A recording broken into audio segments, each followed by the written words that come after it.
आज उनकी समाधि को 100 वर्ष से अधिक गुजर जाने के बाद भी करुणा के अवतार साईं भक्तों के प्रेम से बंधे उनके बुलाने पर दौड़े चले आते हैं और सदा सर्वदा भक्तों की करुण पुकार सुनकर आते ही रहेंगे। ऐसा उनके भक्तों का विश्वास है, क्योंकि साईं ने अपने देह का त्याग किया है, अपने भक्तों के नेह का नहीं। ओम साईं राम श्रोताओं, आपका दिन मंगलमय हो। साईं कथाएं में आपका स्वागत है। आइए सुनते हैं साईं की प्रेरणा से मेरे द्वारा लिखित पुस्तक कलयुग में आए साईं के कुछ अंश। आपसे आग्रह है कि वीडियो को अंत तक जरूर ही सुने। साथ ही लेख और मेरा वाचन पसंद आए तो कमेंट करके बताएं। वीडियो को लाइक एवं चैनल को जरूर सब्सक्राइब करें। तो आज सुनिए साईं की तीसरी वचन का अर्थ और उसकी व्यापकता। श्रोताओं, एक वीडियो में वचन के अर्थ पर चर्चा तो हम एक ही वचन की करेंगे, किंतु बाबा के 11वें वचन को एक बार सुनेंगे अवश्य। इसके दो फायदे हैं।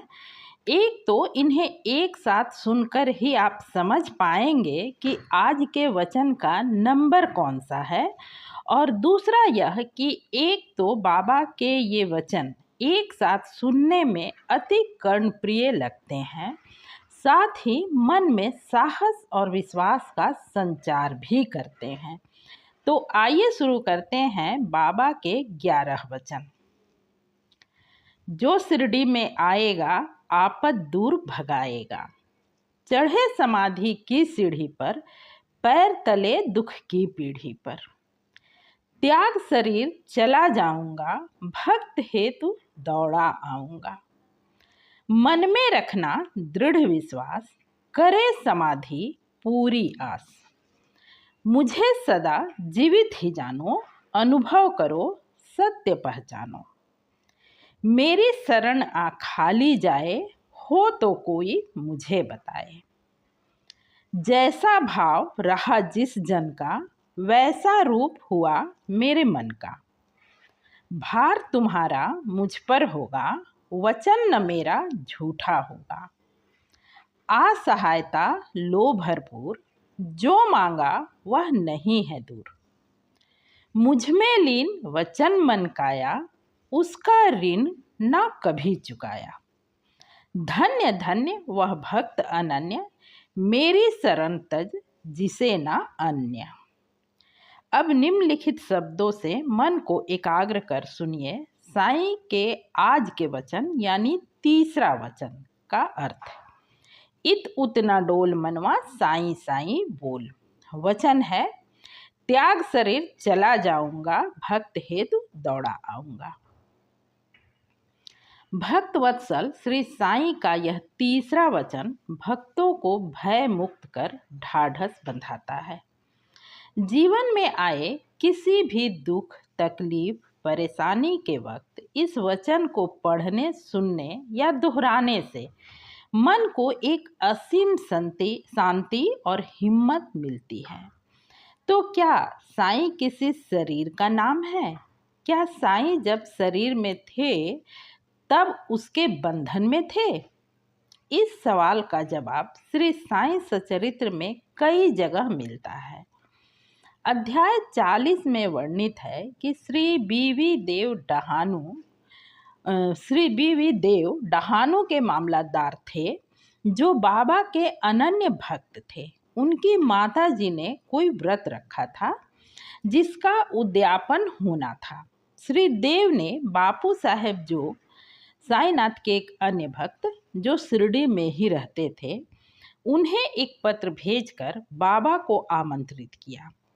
बाबू साहेब जोग ने जब यह पत्र बाबा को पढ़कर सुनाया, शुद्ध हृदय से प्रेषित निमंत्रण जानकर उन्होंने कहा, जो मेरा स्मरण करता है उसका मुझे सदैव ध्यान रहता है।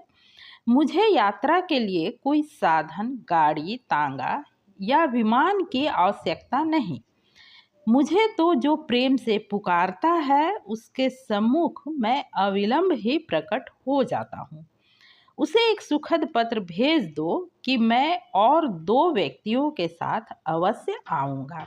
श्रोताओं, बाबा की ये अंतिम शब्द याद रखिए कि बाबा ने कहा कि और 2 व्यक्तियों के साथ अवश्य आऊँगा। आगे की कथा सुनिए। उद्यापन के कुछ दिन पहले 2 बंगाली सन्यासी मामलतदार साहब के पास चंदा के उद्देश्य से आए थे, जिन्हें उन्होंने कुछ दिन बाद आने को कहा था। ठीक उद्यापन के दिन सन्यासी मामलतदार साहब के घर पहुंचा। उसे देख देव साहब ने सोचा कि चंदा मांगने ही ये आया है। सन्यासी ने कहा भी कि श्रीमान, मैं चंदा मांगने नहीं, भोजन करने आया हूँ और मेरे साथ 2 और बालक भी हैं। देव साहब ने सहर्ष उनका स्वागत किया। तीनों प्रसन्नचित्त से भोजन कर वहाँ से चले गए। उत्सव समाप्ति के बाद देव साहब ने बापू साहेब जोग को पत्र लिखकर श्री साईं पर वचन भंग करने का आरोप लगाया। जोग वह पत्र लेकर जब बाबा के पास पहुँचे, उनके पढ़ने से पहले ही साईं ने कहा, अरे, मैंने वहाँ जाने का वचन दिया था तो मैंने उसे धोखा नहीं दिया। मैंने यह कहकर उसका संदेह दूर नहीं किया था कि मैं चंदे के लिए नहीं, भोजन के लिए आया हूँ और 2 अन्य व्यक्ति भी मेरे साथ हैं। मैं अपना वचन पूर्ण करने के लिए अपना सर्वस्व न्यौछावर कर दूंगा। मेरे शब्द कभी असत्य नहीं निकलेंगे। ऐसे और भी कई उदाहरण साईं सचरित्र में पढ़ने को मिलते हैं। साईं शरीर में होकर भी शरीर के बंधन से मुक्त थे। इस जग के कल्याण के लिए श्री साईं ने अवतार धारण किया था। भक्तों के प्रेमवश उनके समक्ष एक शरीरधारी संसारी की तरह व्यवहार किया करते थे। आंतरिक रूप से साईं अपने अवतार कार्य के प्रति पूर्ण सजग थे और जब उनका कार्य समाप्त हो गया, अपनी इच्छा से उन्होंने उस 3.5 हाथ के शरीर का त्याग कर दिया। 15 अक्टूबर 1918 दिन के 2:30 पर उन्होंने पंचभूत से निर्मित अपने शरीर का त्याग कर उसे समाधि के सुपुर्द किया और फिर से अनंत से एकाकार हो गए। शरीर में रहते भी भक्त के बुलाने पर साईं किसी न किसी रूप में वहाँ पहुँच ही जाया करते। आज उनकी समाधि को 100 वर्ष से अधिक गुजर जाने के बाद भी करुणा के अवतार साईं भक्तों के प्रेम से बंधे उनके बुलाने पर दौड़े चले ही आते हैं और सदा सर्वदा भक्तों की करुण पुकार सुनकर आते ही रहेंगे, ऐसा उनके भक्तों का विश्वास है। क्योंकि साईं ने अपना देह त्यागा है, भक्तों का नेह नहीं। आज के लिए इतना ही। यह लेख और मेरा वाचन पसंद आया हो तो वीडियो को लाइक और चैनल को जरूर सब्सक्राइब करें। पूरा वीडियो सुनने के लिए हार्दिक धन्यवाद। ओम साईं राम।